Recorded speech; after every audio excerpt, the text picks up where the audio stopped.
bisnis yang beretika adalah seperangkat prinsip moral dan nilai yang menjadi pedoman bagi perusahaan dalam menjalankan kegiatan usahanya.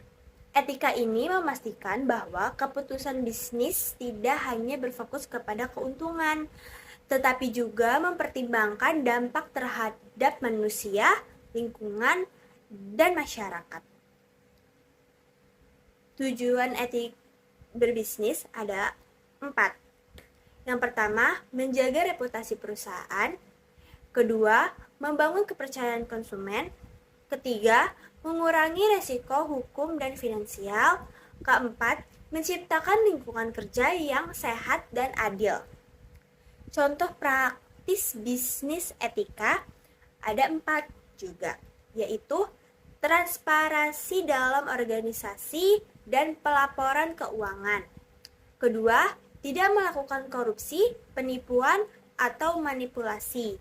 Ketiga, memantau standar keselamatan dan tidak mengeksploitasi pekerja. Keempat, mengelola limbah dan emisi secara bertanggung jawab.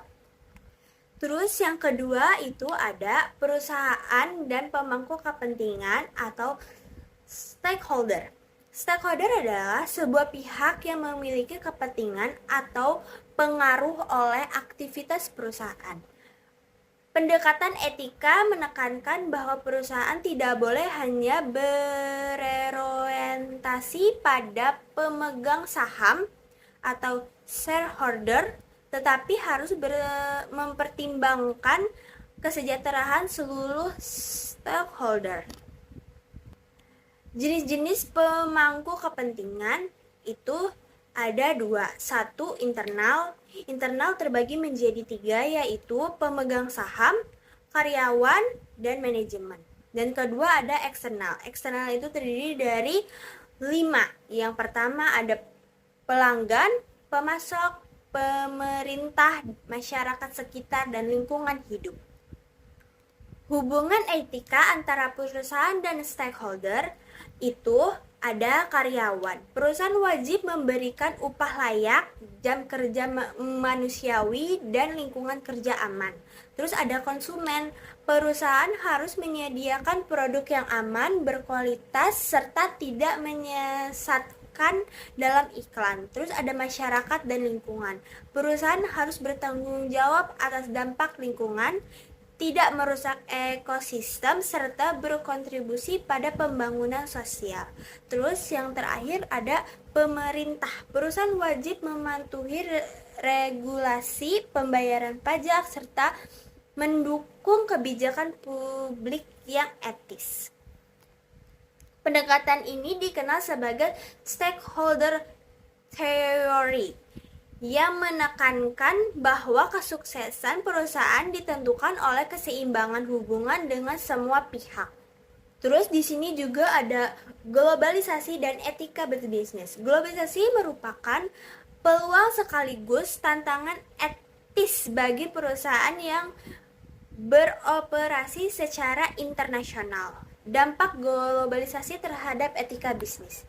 Yang pertama ada perbedaan budaya dan norma etika. Perusahaan harus menghormati nilai lokal meskipun standar etika di negara tersebut mungkin berbeda. Praktik yang dianggap biasa di satu negara bisa dianggap tidak etis di negara lain. Terus yang kedua ada persaingan global yang ketat. Tekanan untuk menekankan biaya dapat memicu praktik tidak etis seperti upah rendah, jam kerja berlebih, penggunaan tenaga kerja anak, outsourcing, dan negara dengan regulasi lemah. Terus yang ketiga ada isu lingkungan global.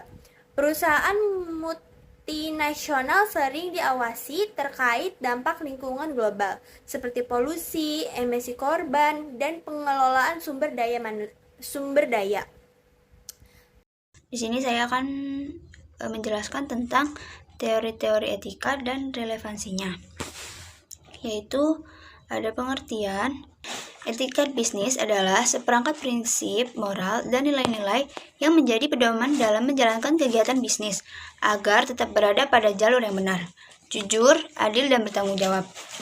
Dan tujuannya agar kegiatan bisnis tidak hanya berorientasi pada keuntungan, tetapi juga memperhatikan kepentingan karyawan, konsumen, masyarakat, dan juga lingkungan. Dengan kata lain, yaitu etika bisnis membantu pelaku usaha untuk membedakan mana tindakan yang boleh atau tidak boleh dilakukan dalam dunia bisnis. Selanjutnya ada sejarah etika bisnis, yaitu etika bisnis mulai dikenal dan berkembang seiring dengan meningkatnya praktik perdagangan dan industrialisasi di dunia.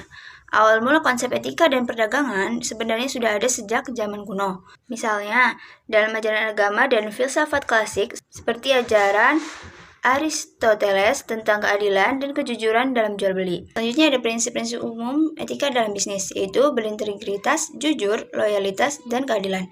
Taat hukum, akuntabilitas, berkomitmen terhadap kesempurnaan, menjaga kehormatan orang lain, dan saling menguntungkan. Dan selanjutnya juga ada teori-teori etika dan relevansinya, yaitu teori utilitarianisme, teori deontologi, dan teori keutamaan. Baiklah, selanjutnya di sini saya akan menjelaskan mengenai tanggung jawab sosial perusahaan atau CSR dan audit kinerja sosial. Tanggung jawab sosial perusahaan atau CSR yaitu komitmen perusahaan untuk beroperasi secara etis dan berkontribusi pada pembangunan berkelanjutan. Sementara audit kinerja sosial adalah proses evaluasi untuk mengukur efektivitas program CSR dan dampaknya terhadap pemangku kepentingan dan lingkungan. CSR berfokus pada kontribusi positif terhadap masyarakat di lingkungan, sementara audit kinerja sosial yaitu memastikan program tersebut berjalan sesuai dengan tujuan, mengidentifikasi resiko, dan melaporkan hasilnya secara akurat. Tujuan dari CSR dan audit kinerja sosial yaitu untuk memberikan kontribusi positif pada masyarakat dan lingkungan, untuk meminimalkan dampak negatif dan memaksimalkan dampak positif dari aktivitas bisnisnya. Contoh aktivitasnya yaitu pemberdayaan masyarakat lokal, peningkatan kualitas pendidikan, donasi, dan praktik bisnis berkelanjutan. Hak dan kewajiban pemilik usaha. Pelaku usaha adalah orang perseorangan atau badan usaha yang melakukan usaha atau kegiatan pada bidang tertentu. Pelaku usaha dapat berupa individu, seperti pengusaha perorangan, atau entitas hukum, seperti perusahaan atau badan usaha lainnya. Mereka dapat beroperasi dalam berbagai sektor, seperti industri, perdagangan, jasa, pertanian, dan lain-lain. Selain memiliki hak, pelaku usaha juga tentunya memiliki kewajiban. Dalam pasal 7 Undang-Undang Perlindungan Konsumen, pelaku usaha berkewajiban yaitu beritikat baik dalam melakukan kegiatan usahanya, memberikan informasi yang benar, jelas, jujur mengenai kondisi dan jaminan barang atau jasa, serta memberikan penjelasan penggunaan, perbaikan, dan pemeliharaannya, memperlakukan atau melayani konsumen secara benar dan jujur serta tidak diskriminasi, menjamin mutu barang atau jasa yang diproduksi atau diperdagangkan berdasarkan ketentuan standar mutu barang atau jasa yang berlaku, memberikan kesempatan kepada konsumen untuk menguji atau mencoba barang atau jasa, serta memberikan jaminan atau garansi atas barang yang dibuat atau yang diperdagangkan. Selain hak dan kewajiban pelaku usaha, selanjutnya ada perlindungan kepada konsumen. Perlindungan konsumen adalah segala upaya yang menjamin adanya kepastian hukum untuk memberikan perlindungan kepada konsumen.